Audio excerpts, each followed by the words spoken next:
This is Caressa, checking it temp.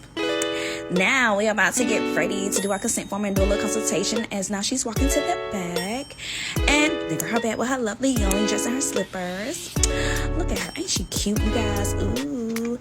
So now we gotta come on in. Korean vibe, it smells so good in there. The music is flowing. Now she's relaxed, temperature is perfect. Her glass of wine and her neck massager. Ooh. Then she added the leg compression massager. Y'all, it's a total great add-on.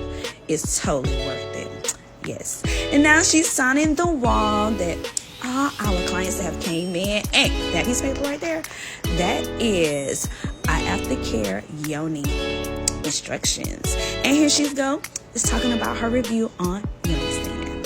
It's very relaxing, soothing, just sit back there and just like let your worries go away, just let everything just flow out you.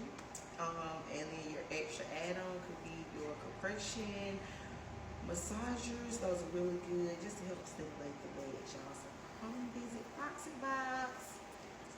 Oh, yep, and then you can get your free yoni soap. That's good, just as good as the Yoni Steam, and you get a chance to take care of it.